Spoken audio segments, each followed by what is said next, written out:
Oi, eu sou a Júlia e hoje, para o seminário de Química Orgânica Experimental, eu vou falar sobre o filtro coalescente para separação líquido-líquido e extração em multietapas em química de fluxo contínuo.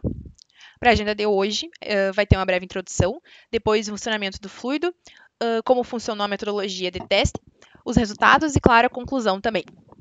A operação contínua, ela é muito benéfica porque a gente tem um aumento do rendimento, da pureza e da eficiência da nossa operação, ainda mais se a gente aumenta a razão, superfície e volume desse reator. A gente vai conseguir uma transferência de massa e de energia maior, a gente consegue trabalhar com um volume menor de reator e permite uma temperatura e pressão mais elevada, se necessário. A operação em linha também, a gente tem a otimização da produção, a gente consegue automatizar melhor esse processo, o que também facilita sínteses mais complexas e mais delicadas, tanto por poder automatizar, quanto pela otimização, né, que a gente tem menos intervalo entre as etapas. A remoção de impurezas por extração com líquidos immiscíveis. A gente não precisa trabalhar em altas temperaturas e pressões nesse caso. A gente tem alta seletividade, porque a gente pode escolher o solvente para retirar somente aquilo que a gente quer. A gente também pode utilizar solventes verdes, né, que são mais ambientalmente corretas, e isso é um ótimo benefício. Considerações. A gente tem dois métodos principais para extração líquido-líquido, né? Um método movido pela força gravitacional, onde a diferença de densidade é utilizada para separação, e a força de superfície, né? A molhabilidade e membrana seletiva são características que podem ser manipuladas para fazer essa separação. Na filtração coalescente, a gente combina esses dois métodos. A gente vai ter uma fase dispersa e uma fase mais contínua. E essas gotas dispersas, elas vão ser aderidas ao nosso filtro coalescente e elas vão se aglutinando aos poucos e descem. Esse processo de aglutinação de pequenas gotículas que vão formando grandes gotículas até que a gente atinge um determinado diâmetro suficiente para que essas gotículas elas começam a descer pela força gravitacional, isso é o processo de coalescência, a junção dessas gotículas. Agora aqui o mecanismo, a gente tem tanto um esquema quanto um filtro maior. O projeto mecânico que foi utilizado para o experimento em questão é pequeno, né, laboratorial, um compartimento de 5 milímetros de largura e 15 de altura para a área do filtro, que seria essa aqui, e para a área de separação é 25 milímetros de diâmetro. Como que a gente controla o nível onde as duas fases estão em contato? São dois eletrodos, eles vão medir a condutividade na zona de separação, né? Eles vão medir a condutividade de cada uma das fases, sendo que a aquosa vai ter maior condutividade. E através de um algoritmo que vai ler esse resultado, a gente consegue ajustar para regular esse nível, né? Pode ser feito tanto controlando a bomba quanto também a válvula, depende do caso. O material é o PBF, soprado a quente. E nesse caso, ele é hidrofóbico, ou seja, ele é ideal para a fase orgânica dispersa, porque ele vai coletar as gotículas orgânicas, né? Então, se elas têm que estar dispersas para poder ser coletada, é uma molhabilidade preferencial. Se a fase dispersa ela fosse aquosa, a gente precisaria de um material hidrofílico. O sistema de teste que foi utilizado são 3 classes. Na classe 1 é um estágio que é utilizado. São quatro misturas aquosas orgânicas e elas são puras. Então, a gente vai ter água com tolueno, outro com acetato de etila, com um butanol e também com diclorometano. Por que a gente tem essas 4 diferentes soluções? Para a gente conseguir analisar o efeito da tensão interfacial e também da densidade. Eles têm essas duas questões bem diferentes, então a gente consegue analisar essas variáveis. Também foram utilizados sem o filtro de mídia, com o filtro de mídia não tratado e tratado, 10 casos de cada. Na classe 2, a gente também tem um estágio, mas nesse caso a gente tem mistura de tolueno, água e o surfactante. E a gente vai variar a concentração de cloreto de sódio. Ele vai inibir a emulsificação, né? Então, a emulsão, desculpa. Então, é uma variável a se analisar. Aqui a gente tem o HLD. O HLD ele é definido através de um teste. Eu não quero me aprofundar muito nisso para não ficar muito longo, mas mais próximo de zero significa maior tensão interfacial. Então, a gente vai ter uma separação mais rápida e mais fácil também. Também foi variado o filtro de mídia utilizando 0, 1, 5 e 10.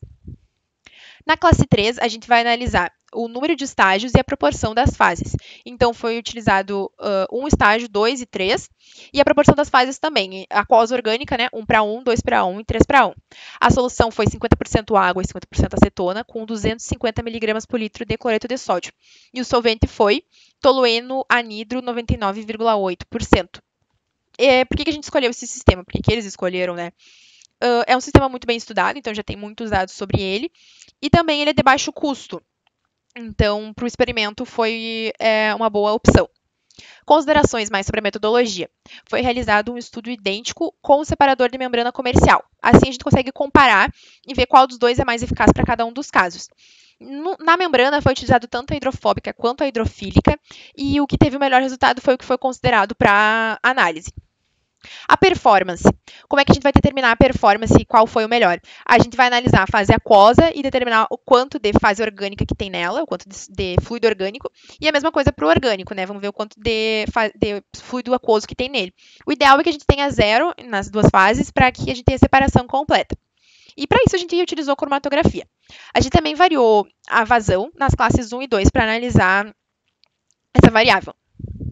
Aqui o resultado para a classe 1. Para o sistema água-tolueno, a gente tem uma alta tensão interfacial, também tem uma grande diferença de densidade. Então, foi mais eficiente com o coalescente, com o filtro coalescente, que a gente tem uma contaminação. Já com a água estato de etila, também teve uma contaminação com a membrana. Foi usado nesses 3 casos, né, o filtro não tratado. Água de clorometano, a gente teve um resultado satisfatório para os 2 casos, mas a gente tem que trocar os eletrodos de lugar, porque nesse caso de clorometano é mais denso. E o umbutanol é a nossa solução mais desafiadora, porque a gente tem uma menor tensão interfacial, então é mais difícil de conseguir separar essas fases. A gente percebe que com a menor vazão a gente teve os resultados um pouco melhores, mas em comparação com a membrana, nosso resultado foi até que satisfatório. A membrana ela falhou muito nessa separação, não é adequada para essa separação. Então, o melhor também foi com o filtro tratado para esse caso. Na classe 2,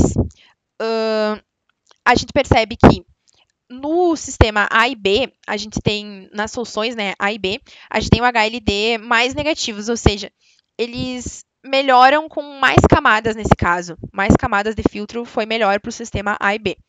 O sistema C e D eles são mais difíceis pela baixa tensão interfacial, mas também é melhor com mais camadas.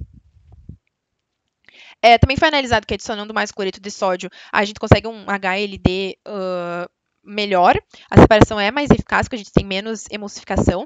E a membrana falhou nessa classe, a gente teve o efeito de Fulling, né, que é o entupimento, então ela não é adequada para utilizar na classe 2.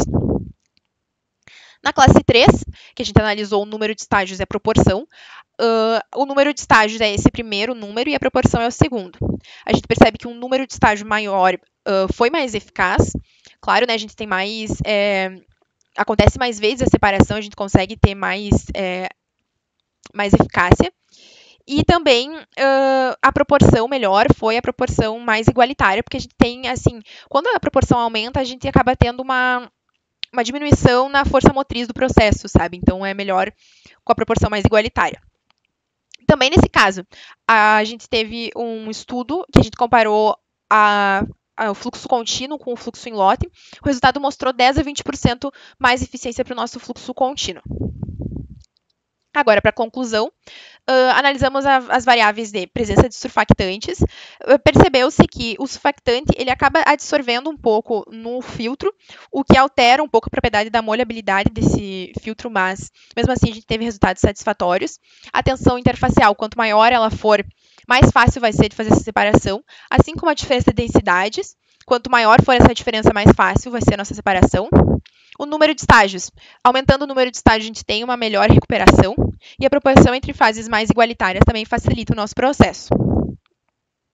Considerações finais. A gente teve um resultado muito satisfatório para o filtro coalescente e muito superior ao da membrana. Mas é necessário que se entenda como manipular as variáveis, ou seja, qual tipo de filtro é melhor utilizar, filtro hidrofóbico ou hidrofílico? Depende de como é a tua fase dispersa. Também tem que dosar a quantidade de cloreto de sódio para diminuir a emulsificação, a emulsão. E fazendo o estudo dessas variáveis, a gente consegue um resultado mais satisfatório. É necessário estudar a ação do surfactante, ter um estudo mais aprofundado nesse quesito. E a utilidade do filtro, ela também precisa de um estudo mais aprofundado. Aqui a gente conseguiu perceber que tem campos que o filtro pode ser utilizado e que não está sendo utilizado, como a extração, enfim. E é isso, obrigada.